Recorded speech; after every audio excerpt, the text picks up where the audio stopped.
22. Aqui no estúdio a gente recebe a partir de agora o presidente do Tribunal Regional Eleitoral da Paraíba, o desembargador Leandro dos Santos, que tomou posse anteontem na presidência da Corte Eleitoral. Boa tarde, desembargador. Bem-vindo ao Correio Debate. Prazer é meu, alegria estar aqui mais uma vez para a gente conversar um pouco sobre as atividades do nosso Tribunal Eleitoral. Mas me diga aí, como é que o senhor recebe aí o Tribunal Regional Eleitoral? Eu já falei isso, é uma pergunta bem interessante, e eu digo que eu recebi como se fosse uma casa limpa, toda arrumada e com almoço pronto, servido e bem quentinho.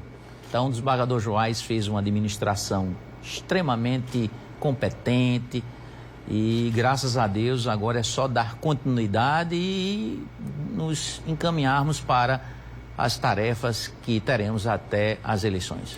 Quando o desembargador Joás de Brito encerrou o seu mandato, o senhor assumiu, o senhor era o vice-presidente dele, assumiu a presidência, mas ficou vaga aí a vice-presidência, que vai ter a posse já na próxima segunda-feira, né? Da nova vice-presidente. Na segunda-feira, para completar a mesa diretora, a desembargadora Fátima, que já foi escolhida e tomou posse como membro, então ela será empossada como vice-presidente e corregedora geral, e assim vai permanecer até assumir a presidência com a minha saída.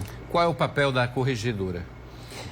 A corregedora tem um papel muito amplo. Ela, além de realizar os chamados atos correicionais, que são as correições em todas as zonas eleitorais, ela tem um papel também de orientação de todos os magistrados que compõem, né, o quadro da Justiça Eleitoral, e também outro trabalho em relação a processos específicos que tramitam pela Corte. Por exemplo, quando se trata das ações de investigação judicial eleitoral, aí ela tem uma competência privativa que é da corregedoria. Então, estou dando só alguns exemplos. E como vice-presidente, aí ela tem todas as tarefas jurisdicionais, porque ela julga processos, recebe processos, e também do ponto de vista administrativo, naquilo que for de representação, quando for na minha substituição. Desembargador, o seu mandato começou oficialmente como presidente quarta-feira, não é isso? Na quarta-feira, até ontem. Exatamente. E vai até quando? Até o dia 16 de novembro, quando então eu encerro o meu biênio. Quer dizer, eu vou ficar na presidência pouco mais de 8 meses, mas o que importa é o biênio. Eu completo o biênio, então, independente do tempo que eu estiver na presidência, eu tenho que sair. Mas é o senhor quem vai comandar as eleições deste ano? Dentro do calendário, obedecendo a data da nossa eleição, que vai ser em outubro, então eu estarei presidindo, com a graça de Deus, e em companhia de todos os demais membros daquela corte e servidores. Do ponto de vista logístico, o senhor considera que as eleições deste ano serão mais fáceis de comandar do que as eleições municipais de 2020? Boa pergunta, Hermes. Na verdade, a gente vê o seguinte: nós temos já expertise em relação às eleições, né? Pelo menos, eu já organizo e presido, atuo em eleições desde 1988. Então, já são muitas eleições municipais, estaduais, presidenciais, plebiscito, até um plebiscito nacional eu já atuei.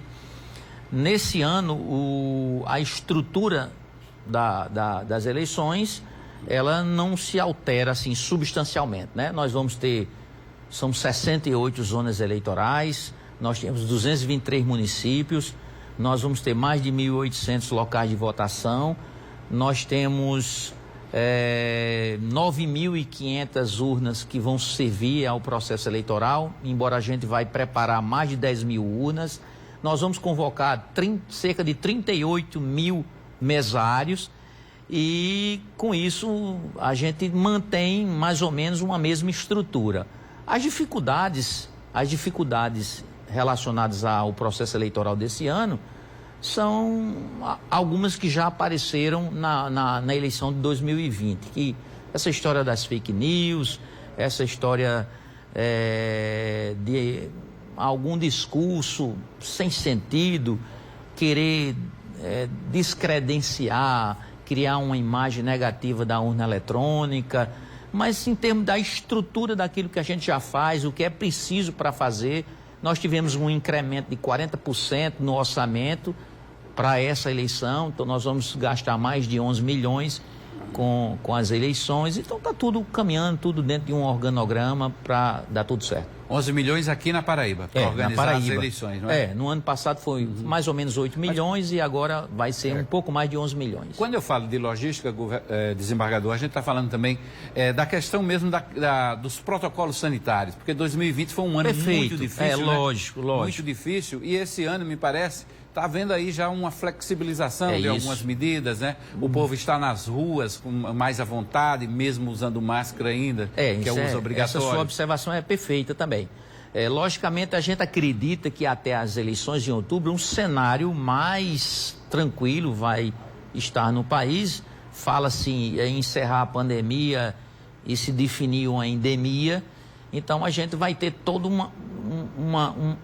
porque a pandemia nos fez reformular a forma de eleições, né? Exatamente. A gente teve que reaprender, muita coisa alterar, mas agora voltaremos àquilo que entendíamos como normal. Mas, mesmo assim, a gente ainda vai ter, a gente está preparado para, numa contingência, a gente ter as mesmas preocupações, as mesmas medidas para garantir a tranquilidade do peito como um todo, inclusive no aspecto da segurança em relação à saúde e à vida das pessoas. Ou seja, uso de máscara, álcool em gel, todos aqueles procedimentos adotados. Distanciamento, né, a questão da fila, manter o limite de distância, essas regras sanitárias que são relevantes. Ok, a gente vai fazer aqui uma outra pausa e volta em seguida com a segunda parte dessa entrevista com o novo presidente do Tribunal Regional Eleitoral, o desembargador Leandro dos Santos. Fique ligado, a gente volta em seguida, é bem rapidinho o nosso intervalo.